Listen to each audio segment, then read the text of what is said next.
So Luka's a rookie, and it's so cool that you guys cross paths. You're at the tail end. He's at the Sure. beginning.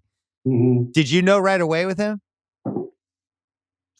Honestly, so I've only seen video of him. I don't watch much EuroLeague and stuff. So getting ready for that draft, I only seen a few highlights from him, and I was like, oh, he looks big as a guard.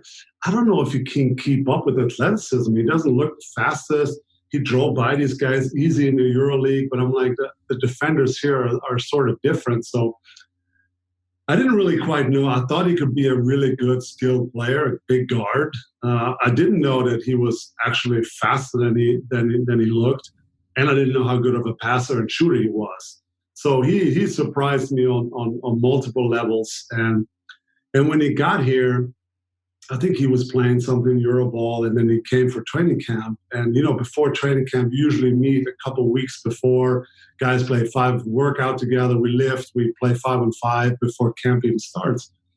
And the first day he plays a little bit, and I remember he was already like super cool and giving the passes. I'm kind of giving him a look. I was like, I got to test him a little bit, right? So there's at the big, I fouled him pretty hard one time, and then he's at the free throw line for game. So I'm going over there. I'm like, I got a little something for this young guy. So I'm giving him a little trash talk, and I was like, there's no way you're making these 2 free throws. And he just smiled at me. He didn't say anything, and he knocked those 2 free throws in. So I think he gained respect right away by his composure, by how mature he was as a 19, 20-year-old.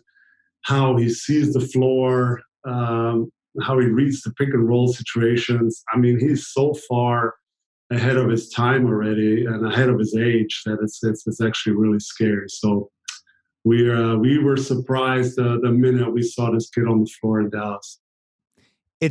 There's a bird magic quality to him where it's like his pace is the pace the game's going to be played at.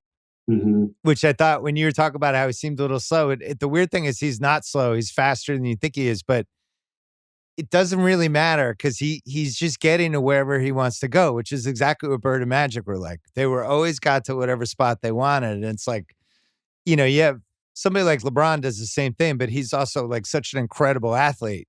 Yeah. You wouldn't call Luka an incredible athlete, but the hand-eye coordination and the ability, I guess Jokic has a little of this too, where it's just like, I'm going to end up 7 feet over in that spot, getting the shot. I don't know how I'm getting there, but it's going to happen.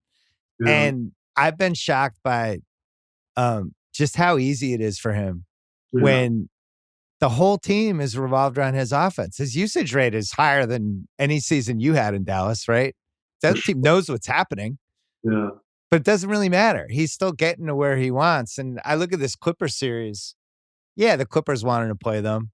Yeah, they kind of kicked their ass a little bit last year. But Luka's still the best player in the series. And, at some point, if you're really great, earlier in your career, you're going to have the series where you just kick somebody's ass, right? And it doesn't matter if the other team's better. I don't know if it's going to be this year, but I don't think that series is a layup for the Clippers either. They could regret wanting the Mavs. Well, I hope so. I think with KP hopefully being healthy now for the run, he's missed a lot of games here this year, of course.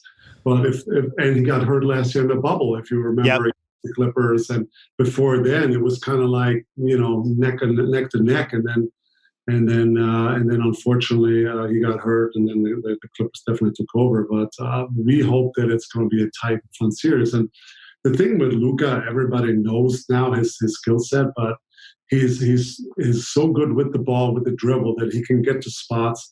And what people don't realize, how fast he's switching directions. I don't think his necessarily his end speed, his full speed is super fast, but the way he's super shifty, like he can push back super quick, accelerate again, push back.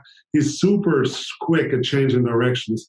That's one thing. And then people don't realize how big and strong he is. He's a legit 6'8", 6'9". So once he has a defender that's a little smaller than him on his shoulder, he's going to get to the basket. He's just going to wail and push him in. He's a legit 250. I don't even know how much he weighs these days, but he's super, super strong legs, super shifty. And once he has a little bit of an edge on you, he's getting to his spots. And then he's tall enough. He's got the step back game. He's got the floater game. He can pass with the best of them. So he's a full package at 21, 22 years old. It's actually scary.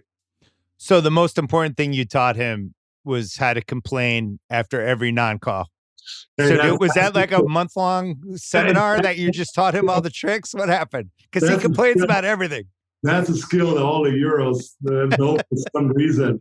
No, I don't know. To me, I'm not in a position for me to go up to him and say, "Hey, complain less," because I like to believe that I complain a lot. You did. It's as a compliment. No, it's just I don't know. I was usually I always say that I was off the floor, super quiet, super laid back. But during the game, it's just you're so emotional, and you want to let somebody have it. And I don't. He's the same way. He's a little too emotional on that part. So he just, I think hopefully with experience, he'll get better with it and learn how.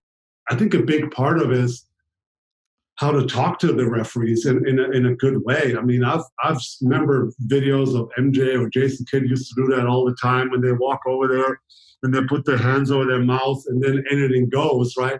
But if you do the demonstrative, actions and yelling, I think that's really what the referees feel like showing them up and the league doesn't really love. So I think once he gets a little more experience and a little less emotional as he gets more experience, I think he's going to be great. But right now he's still very, very emotional and fired up.